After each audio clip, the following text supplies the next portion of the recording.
को काफी हद तक सफल बना देने के लिए आदरणीय दिनेश भाई साहब ने पुनः अवसर दिया। आप लोगों से जितनी बात की जाए उतनी कम है। इससे ठीक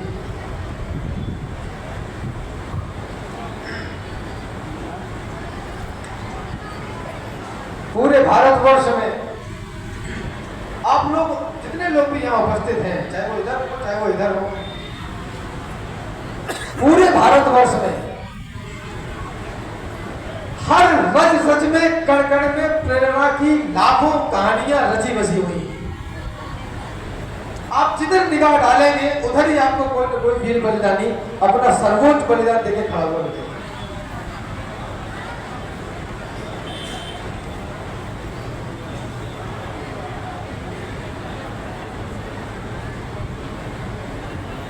अब ठीक है, आवाज आ रही है पीछे तक?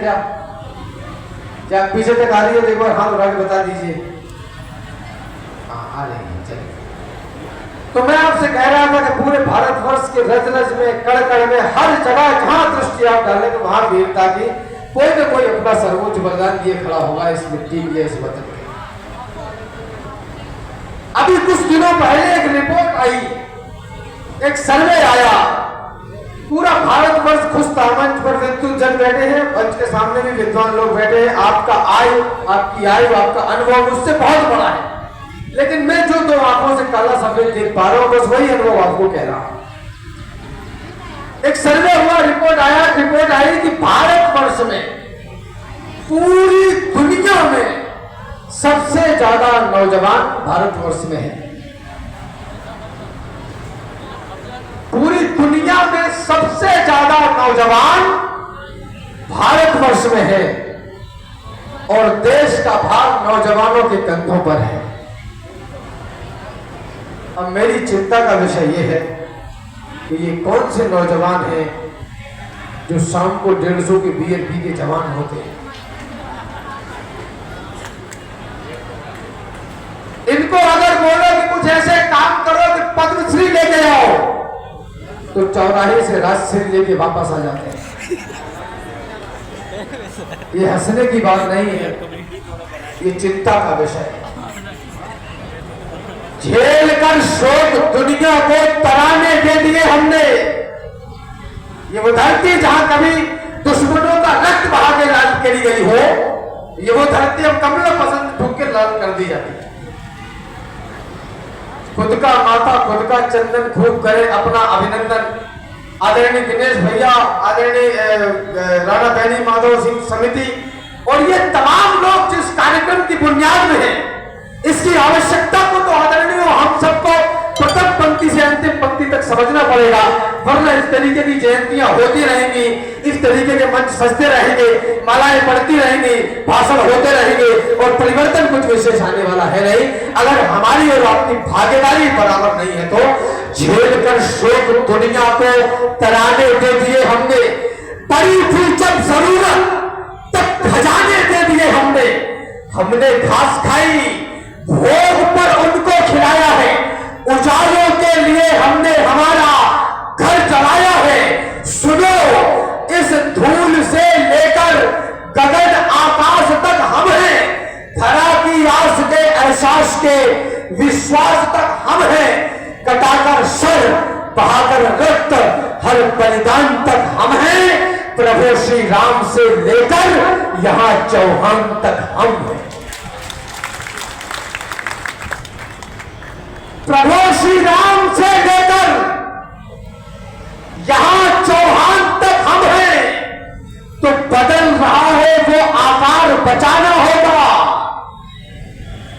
भारतीय माता का विस्तार बचाना होगा और बचाना चाहते हैं यदि समूचे देश को तो सबसे पहले हमें परिवार बचाना होगा। एक विषय नहीं है, प्रारंभ करने बैठे हो तो सुबह से लेकर शाम तक हो जाए। अभी मंच से मुझसे पहले आदरणीय यादव जी ने बड़ी अच्छी बात कही और उन्होंने कहा, हमारे मंडली के बड़े उदय प्रताप जी ने कहा कभी कि ये न मेरा है न तेरा है, ये हिंदुस्तान सबका है, काश ऐसा होता।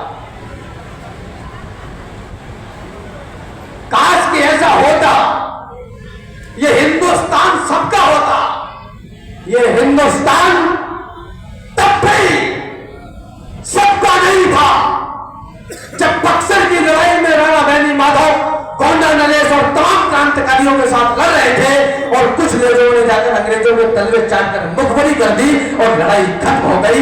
ये हिंदुस्तान तब उनका नहीं था,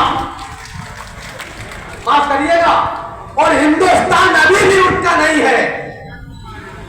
जिनको भारत माता की जय कहने में दर्द होता है या इस देश की मिट्टी को माथे पर मलने में तकलीफ होती है, तालियां बड़ी करिए। हमारी समस्या ही यही है कि हम पिछले 75 वर्षों से लीपा पोती ही तो कर रहे हैं।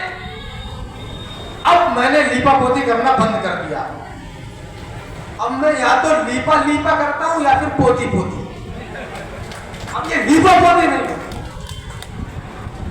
कब तक बुलाए समझाए जाए शांत गीत, कब तक तुलाए जाए मस्तक बहार से,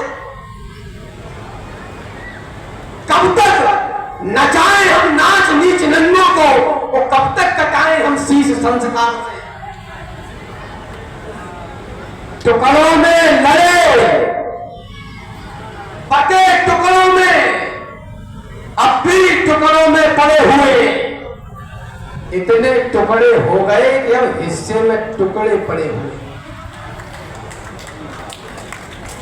दुर्गंधित वातावरणों में इत्र ढूंढते हैं कुछ लोग, प्रेम प्यार अनुराग भरा चित्र ढूंढते हैं कुछ लोग, और खून के रिश्तों में इनको षड्यंत्र दिखाई देता है।